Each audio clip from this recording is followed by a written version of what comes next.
Good evening, viewers, and welcome to Zimwaves TV's Weekend News Roundup. Here are the key stories from Zimbabwe. Zimbabweans living in the UK have recently taken to the streets in a significant protest outside the Zimbabwean embassy in London.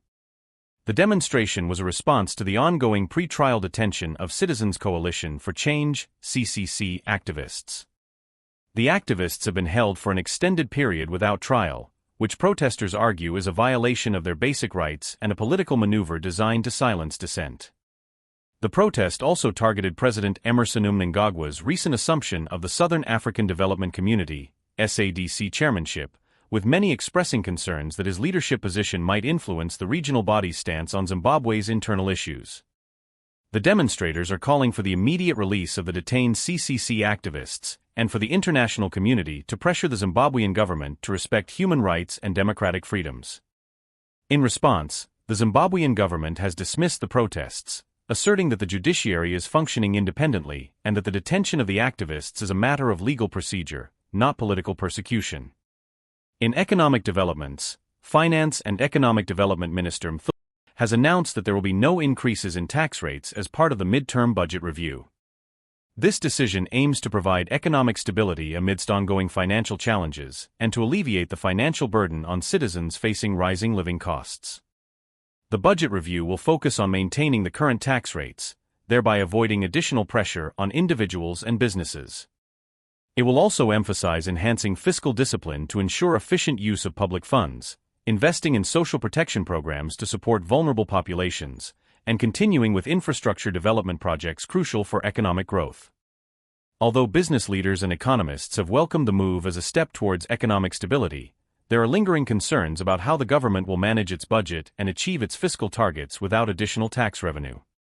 Critics argue that while the decision may provide short-term relief, it could lead to longer-term challenges in balancing the budget and funding essential public services. In local governance news, President Emmerson Mnangagwa has undertaken a reshuffle of the Harare Commission of Inquiry, a move aimed at improving the commission's effectiveness in addressing critical issues facing Zimbabwe's capital city. The commission's renewed mandate will address several pressing issues including urban planning, infrastructure development, housing shortages, and governance.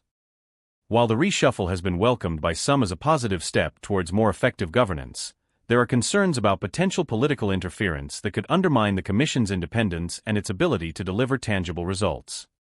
The public and various stakeholders will be closely watching how the Commission performs under its new leadership. The Ministry of Mines and Mining Development has reported a significant shortfall in mineral revenue for the first half of 2024, with the revenue falling short of the target by over $500 million.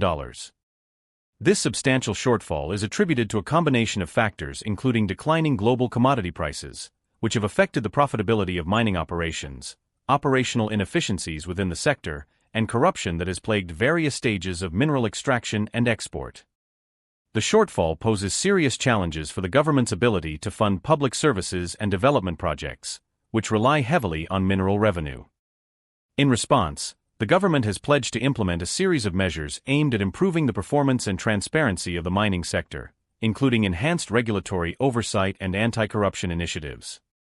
However, the effectiveness of these measures will be crucial in addressing the revenue shortfall and ensuring that the mining sector contributes positively to the national economy. In a dramatic turn of events, violence erupted at Mine 46 in Mashonaland West, resulting in 46 people being injured in a violent clash between rival mining groups. The conflict, which erupted over control of mining claims, underscores ongoing tensions and disputes within the mining sector. The shootout involved armed groups vying for control over valuable mining resources, leading to a chaotic and dangerous situation at the site. The injured individuals were taken to Chinhoyi Provincial Hospital for treatment, and the Zimbabwe Republic Police have launched a comprehensive investigation into the incident. To prevent further violence, additional police forces have been deployed to the area. The incident highlights the urgent need for regulatory reforms in the mining sector to address disputes, improve safety, and ensure fair and transparent management of mining resources. The government's response will be critical in resolving these conflicts and restoring stability to the sector. Thank you for joining us for this weekend's news roundup.